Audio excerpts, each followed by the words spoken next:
A Drake track leaks at 1 in the morning. Within hours, half the internet swears Kendrick already clapped back. Only one half of that is actually true. Let's get into it. So here's where we are. It's the summer of 2026, and the biggest rivalry in modern music is somehow still going. A track surfaces online, supposedly a brand new Drake shot at Kendrick Lamar. The comments explode, and right on cue, the thumbnails start rolling in. Kendrick responds. Kendrick ends Drake, the full reaction. Before we touch any of that, 2 ground rules. 1, this whole feud is now wrapped in a real, active defamation lawsuit, so almost everything these two have said about each other is an alleged claim made on a song. None of it is proven, and we're treating it that way the entire video. 2, we are not here to crown a winner. We're here to answer the 2 simple questions that Headline is begging you to assume. Is the leaked track even real? And did Kendrick actually respond? Hold on to those 2, because the answers are not the same. One of them is a yes. The other one is a flat no. A no that an entire corner of the internet is hoping you never find out. Quick state of the union, because a lot has happened. On one side, you've got Drake, still one of the most commercially relentless artists alive. And in May of 2026, he did something almost nobody does. He dropped 3 full albums on the same day, 43 songs at once. It was a flood the zone move, designed to bury the last 2 years under sheer volume. On the other side, Kendrick Lamar, Pulitzer winner. He headlined the Super Bowl in front of more than 130 million people in early 2025. And since then, near total silence. No interviews about the beef, no new shots, nothing. 2 completely opposite strategies. One man making all the noise, one man making none. To understand the leak, you have to remember how loud 2024 got. This thing detonated in the spring of that year. It kicked off when Kendrick hopped on a track and basically said the so-called Big 3 of rap didn't exist. It was just him. That was the spark. From there, it was chaos. Drake fired back, then posted a freestyle that used AI to fake the voices of 2 late and legendary West Coast artists. That backfired hard. One of those artists' estates threatened to sue, and Drake had to delete it. Remember that detail, because AI fakery becomes the whole ballgame later. Then, Kendrick unloaded a string of tracks over just a few days, each one heavier than the last. And here, I have to slow down, because the accusations these 2 started trading are about as serious as accusations get. We're talking alleged predatory behavior, alleged domestic abuse, alleged hidden children. I want to be crystal clear. Every one of those is an unproven claim made inside a diss track. We are not repeating the graphic stuff. We are not treating any of it as fact. And a court later weighed in on exactly that, which we'll get to. The most famous of those tracks became a genuine global hit. The kind of song that plays in stadiums. Drake answered it, then quietly deleted his answer a few weeks later, a move fans read as a white flag. And then came the moment that broke a real friendship. A huge Juneteenth concert where an NBA legend showed up and danced along, which Drake apparently took as the ultimate betrayal. File that one away too. Now here's where this stops being a normal rap beef. Instead of answering with another song, Drake went to court. But not against Kendrick. He sued the record label, the giant company that, awkwardly, distributes both of them. His argument, in plain English, he claimed the label knew that hit song falsely branded him with the worst kind of accusation and promoted it anyway, even alleging they used payola and bot farms to juice the streaming numbers. Those are his allegations, and the label denied all of it. In October 2025, a federal judge threw the entire lawsuit out. The ruling, basically, a reasonable person knows a rap battle is a war of words, so the lyrics counted as, and I'm quoting the legal term, non-actionable opinion, not a provable statement of fact you can sue over. The label called the suit an affront to artists and their creative expression. Drake did not accept that.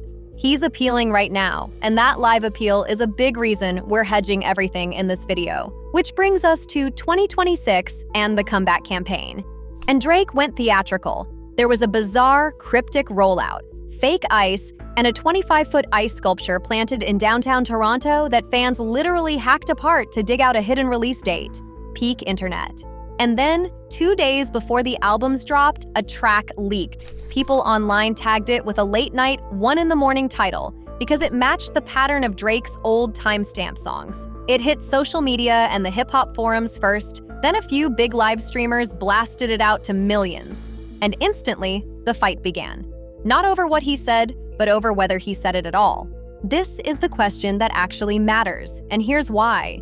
In this specific beef, fans have been burned by fakes over and over. Drake himself, remember, used AI to fake dead artists' voices. So the second this leak dropped, half the fan base called it. One person wrote, and I love this, quote, "It's 100% AI. No one wants to be in Albany at 1 a.m." Others pointed at weird beat switches and the sheer number of people he was attacking as proof some fan cooked it up in a bedroom. But the other half pushed back just as hard. They argued the vocal tics, the rhyme schemes, the painfully specific personal grievances were all too detailed for a machine to invent. So which was it? Here's the verdict, and it's not ambiguous. The leak was real. 2 days after it surfaced, the song showed up officially on Drake's album, just retitled. Drake himself acknowledged the leak, complaining about the security breach and brushing off the streamers who spread it. There's even a forensic giveaway. The leaked version had a guest verse on it that got scrubbed from the final release, where Drake ends up rapping solo. So the first half of that headline, Drake drags Kendrick again on a leaked track, that one checks out. It happened. So what's actually on it?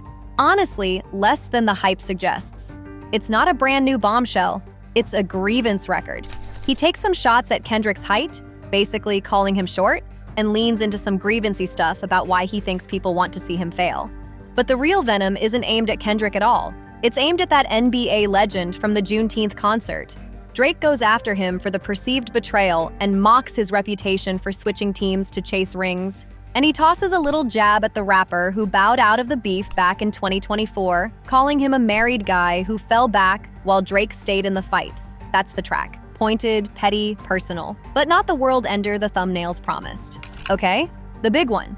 The half of the headline you actually clicked for. Did Kendrick clap back? And I need you to really hear this answer, because it's the whole point of the video.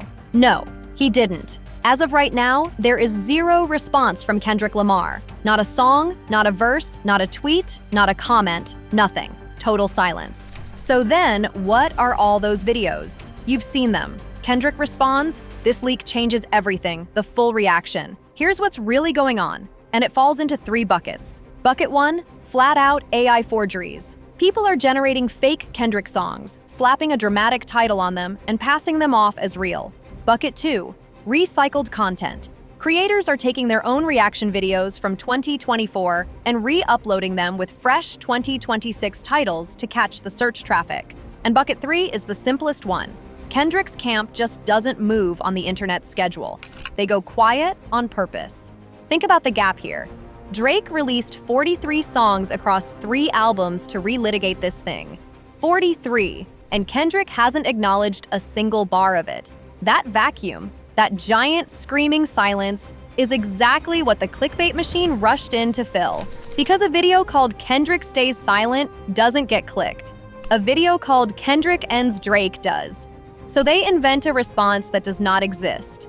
And look, I get the irony of me being the one to tell you this, but that's the honest version. Half of this headline is real. The other half is a thing somebody made up to sell you a thumbnail. Now, to be fair to both, let me lay out the actual sides cleanly. High level, all alleged, none of it proven.